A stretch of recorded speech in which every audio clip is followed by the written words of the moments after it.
தள்ளி போ சொல்ல சொல்றேன். உனக்கு நான் இங்க இருக்கிறது பிரச்சனையா? உனக்கு நான் இங்க நிக்கிறது பிரச்சனையா சொல்ல போறேன். நீ நிக்கிற பிரச்சனை பேசி தானே இருக்கேன். போ சொல்லு. ஹாய் ஹலோ எல்லாருக்கும் வணக்கம் and welcome back to our channel. First of all இந்த பயங்கர சண்டை நடந்துச்சுல, இந்த சண்டையில் பார்வதி வந்துட்டு கிட்ட வராத, தள்ளி நின்று பேசுன்னு சொல்லிட்டு சபரியை வெறுப்பேற்றிட்டு இருந்தாங்க. சபரி உடனே என்ன பண்ணான்னா திவாகர் கிட்ட, அண்ணே நான் கிட்ட வர்றது வந்துட்டு உனக்கு ஏதாவது டிஸ்டர்பன்ஸாக இருக்கானே அப்படின்னு சொன்னப்ப திவாகர் இல்லைன்னு சொன்ன உடனே வந்துட்டு சபரி அப்போ கிளம்பு நீ கிளம்பு அப்படின்னு சொன்ன உடனே பார்வதிக்கு மூஞ்சே இல்லை, செம காண்டாயிடுச்சு.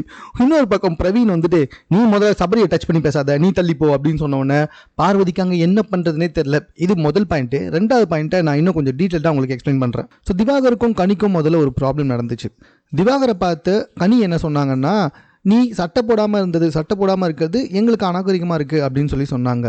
ரெண்டாவது, இதுக்கு ஆப்போசிட்டாக திவாகர் என்ன சொன்னார்னா, நீங்கள் எஃப்ஜேவை கட்டி பிடிக்கிறது அப்படின்றது எனக்கு அநாகரிகமாக இருக்குது அப்படின்ற மாதிரி வந்து சொன்னாங்க. ஃபஸ்ட்டு கனி சொன்னது ரொம்ப ரொம்ப கேவலமான ஒரு வார்த்தை. ஏன்னா பல தடவை பல ஆண்கள் அந்த வீட்டில் சட்டம் இல்லாமல் வந்திருக்காங்க. அப்போல்லாம் கேட்காம இப்போ கேட்ட பற்றியா, இதுலேருந்தே கனி நீ யார் எப்படிப்பட்டவங்க அப்படின்றது தெரியுது. ரெண்டாவது, திவாகர் பக்கம் வரலாமா, அவன் எவ்வளோ பெரிய ஒரு எச்ச பையன் அப்படின்னு சொல்லி கேட்டிங்கன்னா, இந்த எச்ச பையன் எத்தனை பேரை போயிட்டு கட்டி பிடிக்கிறான், மொத்தம் கேட்டுட்டு இருக்கான், ஃப்ளையிங் கீஸ் கொடுத்துக்கிட்டு இருக்கான், அவங்கள தொட்டு பேசுகிறான், தொடாதீங்கன்னு சொன்னாலும் தொட்டு பேசுகிறான், தங்கச்சின்னு சொன்ன பார்வதியை கல்யாணம் பண்ணிக்கன்னு சொல்லி கேட்ட இந்த எச்ச பையன் கனி வந்துட்டு எஃப்ஜேவை கட்டி பிடிக்கிறது அநாகரிகமாக இருக்குன்னு சொன்னான் பார்த்தீங்களா. ஸோ திவாகர் ஒரு பயங்கரமான எச்ச. இந்த பக்கம் கனி வந்துட்டு அவங்களும் வந்துட்டு பயங்கரமாக கேம் விளாட்றாங்க, பயங்கர ஃபேவரிசம்ன்றது நல்லாவே தெரியுது. நான் மற்றவங்கலாம் சட்டை கட்டிட்டு பார்க்குறப்போ அவங்களுக்கு வந்துட்டு தெரியலையாம், இவங்களுக்கு பார்க்குறப்ப அநாகரிகமாக தெரியுதான். ஸோ ரெண்டுமே வந்துட்டு இதை திவாகர் கூட கனியை கம்பேர் பண்ண முடியாது. கனி வந்துட்டு கேங் பண்ணிகிட்டு இருக்காங்க, கேங் அவங்க தப்பிக்கிறதுக்காக நிறைய விஷயங்கள் பண்ணிக்கிட்டு உட்காந்துக்கிட்டு இருக்காங்க. இதெல்லாம் பிக் பாஸ் வீட்டுக்குள்ளேன்னு பார்த்தா இந்த எச்ச பையன் வந்துட்டு நார்மலாகவே ஒரு பொம்பளை விஷயத்தில் வீக்னஸ்ஸு, ஸோ ஒரு காஜி பிடிச்சவன்றது நம்ம எல்லாருக்கும் நல்லா தெரியும் திவாகர். ஸோ இவங்க ரெண்டு பேருமே பேசிகிட்டு இருக்கும்பொழுது சம்மந்தமே இல்லாமல் யாராவது ஒரு சண்டை போட்டால் ஐயோ அது எப்படி வீட்டுக்குள்ளே நான் இல்லாமல் சண்டை நடக்கலாம் அப்படின்னு சொல்லிட்டு பார்வதி சம்மந்தமே இல்லாமல் உள்ளே வந்து, அப்படின்னா நான் இல்லாத இடத்துல நீங்கள் வந்துட்டு என்னை பற்றி தப்பாக பேசுனீங்கல்ல, நானும் கமருதினும் பேசுறதை பற்றி தப்பாக பேசி அந்த மாதிரி யார் பேசுனாங்கன்னு எனக்கு தெரியல, யார் இதுக்கிட்ட சொன்னாங்கன்றதும் நான் பார்க்கலங்க. ஆனால் எனக்கு கேட்டது ஒன்று தான், மேபி அவங்க பேசியிருக்கலாம், அதுவுமே தப்பு தான். ஆனால் இந்த பார்வதி இப்போ வரைக்கும் பிக் பாஸில் 25 நாள் ஆகுது. இந்த 25 நாளுமே பிக் பாஸ் வீட்டுக்குள்ளே எவன் தாலியாவது அறுத்துக்கிட்டு, எவனை பற்றியாவது தப்பாக பேசிக்கிட்டு, எவனை பற்றியாவது ஏதாவது பண்ணிக்கிட்டு, ஏன் இவன் கூட சுற்றி இந்த பார்வதி கூட தானே சுற்றி இருந்தான் முதல்ல திவாகர். அப்போ திவாகரை பற்றியே பின்னாடி தப்பாக பேசி திவாகர் முதல்ல ஒன்றானா, அதுக்கப்புறம் கமருதீன் வந்தானா, கமருதீனை பற்றியே தப்பாக திவாகர்கிட்ட பேசி கமருதீன் போனானா, வினோத் வந்தானா, வினோத்தை பற்றியே தப்பாக பேசி வினோத் போனானா, இப்படி தான் கூட வந்து எவன் சேர்ந்தாலும் அவனை பற்றியுமே பின்னாடி துரோகம் பண்ணி அவனுக்குமே முதுகுல குத்தி அசிங்கமாக பேசி அனுப்பிச்சுடுறது தான் பார்வதியோட வேலை. ஆனால் இந்த பார்வதி சொல்லுது, நான் இல்லாதப்ப நீங்கள் என்னை பற்றி பேசுறது ரொம்ப பெரிய தப்பு அப்படின்னு சொல்லி என்னதோ இவ பெரிய என்ன சொல்கிறது நியாயமாக நடந்துக்கிற மாதிரியே பேசிகிட்டு இருக்கா. அதுதான் ஆக்சுவலாக மக்களுக்கு கோவம் வருது. பார்வதி கத்துறது கூட பிரச்சனை கிடையாது, ஆனால் நீ ஒரு நியாயவாதி மாதிரி கத்திக்கிட்டு இருக்க பாரு. அதுவும் இல்லாமல் ரொம்ப கேவலமாக விஜய் டிவியுடைய தராதரமே ரொம்ப ரொம்ப கீழே போயிடுச்சு பார்வதியால். அவ்வளோ அசிங்கமாக கத்திக்கிட்டு அதோட அட்டிடியூடே ரொம்ப கேவலமாக இருக்குது.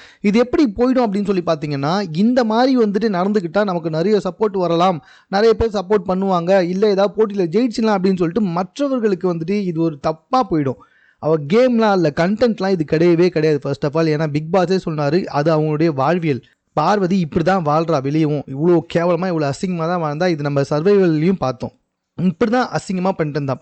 ஸோ இப்போ கம்மிங் டு த பாயிண்ட் என்னன்னா, இவன் இதை பேசும்போது பட்டு சபரி உள்ள பூந்து என்ன பண்ணிட்டார்னா, அப்படியா பார்வதி நீ வெளியே எவ்வளோ பற்றியும் பேசுனது இல்லையா, நீ அப்போது வந்து இப்போ வரைக்கும் இதைத்தான் பண்ணிக்கிட்டு உட்காந்துக்கிட்டு இருக்கேன், நீ சொன்னியே உன்னை பற்றி பேசுனதுலாம் அநாகரிகன்னு சொல்லிட்டு, அப்போ நீ எப்போவுமே இதை தான் பார்வதி பண்ணிக்கிட்டு இருக்கேன்னு சொல்லிட்டு ஒரு பக்கம் கனி மீன்ஸ் சபரியும் கெமியும் உள்ளே வந்த உடனே பார்வதிக்கு என்ன பேசுனதே தெரியல, அப்படியே பயந்து பம்பினே ஓடுது, அப்படியே ஓட ஆரம்பிச்சிட்டா. எப்பவுமே வந்துட்டு பார்வதியை பொறுத்த வரைக்கும் என்னன்னா, கரெக்டாக வேல்யூவான ஒரு பாயிண்ட்டை எதில் நீ வச்சிட்டாங்கன்னா அப்படியே அங்கேருந்து எஸ்கேப் ஆகி ஓடிக்கிட்டே இருப்பா. ஓடி போய் தனியாக பேச ஆரம்பிச்சிருவா, அங்கே போயிட்டு அழ ஆரம்பிச்சிருவா, காண்டாக ஆரம்பிச்சிருவா. என்னடா இது நம்ம பாயிண்ட்டுக்கு வந்துட்டு கரெக்டாக பேசிட்டாங்களே அப்படின்னு சொல்லிட்டு வேறு பாயிண்ட்டை வந்து தேடிக்கிட்டு இருப்பா. இல்லைனா சம்மந்தப்பட்ட சண்டையை இன்னும் கொஞ்சம் ஊதி விட பார்ப்பா. அதுதான் இங்கேயும் பண்ணான். என்ன பண்ணானா, எல்லாருமே உள்ளே வைக்கும்போது வெளியே போயிட்டு ஆமாண்ணே தப்புண்ணே, ஆமாண்ணே அவங்க பண்ணு தப்புண்ணே. இதே பார்வதி கிட்ட நம்ம திவாகரே நீ வந்துட்டு கட்டி பிடிக்கிறது தப்புமா அப்படின்னு சொன்னால் திவாகரெல்லாம் அடிச்சே கொண்டு இருப்பா. அப்படிப்பட்ட பார்வதி தான் அந்த அதாவது எஃப்ஜேவும் கனியும் கட்டி பிடிக்கிறது அநாகரிகம் சொன்னப்ப ஆதரித்தது அதே பார்வதி தான். அது மட்டும் இல்லை, நானும் கமருதீனும் இப்படி ஒன்றா உட்காதுலாம் நல்லா இருக்கானான்னு கேட்டதுக்கு திவாகர் நல்லா இருக்கான்னு வேறு சொல்லியிருக்கான். அதாவது ரெண்டு பேருமே கட்டி பிடிச்சி உட்காது, நெஞ்சில் சாஞ்சு உட்காதெல்லாம் ஃப்ரெண்ட்ஷிப்பாக தான் தெரியுது. அசிங்கமாகவே திவாகருக்கு தெரியலையா. கனியும் எஃப்ஜேவும் கட்டி பிடிச்சது அசிங்கமாக தெரியும்னு சொன்னா பார்த்தீங்களா, எனக்கே திவாகரை பார்த்தா எச்சி துப்பின்னும் அப்படின்ற மாதிரி தான் தோணுச்சு. கேம் அப்படின்றத தாண்டி இவங்க பண்ணுறாங்க பார்த்தீங்களா ஒரு கேவலமான எச்ச வேலைகள், அதெல்லாம் தான் மக்களுக்கு பயங்கரமான ஒரு எரிச்சலை ஊட்டிக்கிட்டு இருக்கு. ஸோ இந்த இடத்துல பார்வதி பயங்கரமான எச்ச வேலை, அதை விட அசிங்கமான எச்ச வேலை வந்து திவாகர் பண்ணது. கனியுமே வந்துட்டு குறைஞ்சவங்கலாம் கிடையாது, அதுவுமே பயங்கரமான ஃபேவரிசம், எஃப்ஜேக்கு சரியான ஃபேவரிசம். அது மட்டும் கிடையாது, மற்றவங்கெல்லாம் சட்டையை கழட்டிட்டு சுற்றும் போது உனக்கு எதுவும் தோணல, திவாகர் சட்டையை கழட்டிட்டு இருக்கும்போது உனக்கு அனகம் தான். தனியுமே அது மாதிரி தான். அதைத்தான் நான் மறுபடியும் சொல்கிறேன், பிக் பாஸ் வீட்டுக்குள்ளே எவனுக்கும் இந்த இடத்துல சப்போர்ட் பண்ணுற தகுதியே கிடையாது. தயவு செஞ்சு உள்ளே இருக்க யாருக்கும் சப்போர்ட் பண்ணாதீங்க. ஒரு வேளை இப்போ 4 பேர் வந்துட்டு வைல்ட் கார்ட் என்ட்ரியாக போகிறாங்க, அவங்களில் யாராவது ஒருத்தர் தேடி கண்டுபிடிச்சி வேணால் சப்போர்ட் பண்ணிக்கோங்க. உள்ளே இருக்க வேறு எவனுக்கும் தயவு செஞ்சு சப்போர்ட் பண்ணாதீங்க, அந்த தகுதி உள்ளே இருக்க ஒருத்தனு கூட கிடையாது.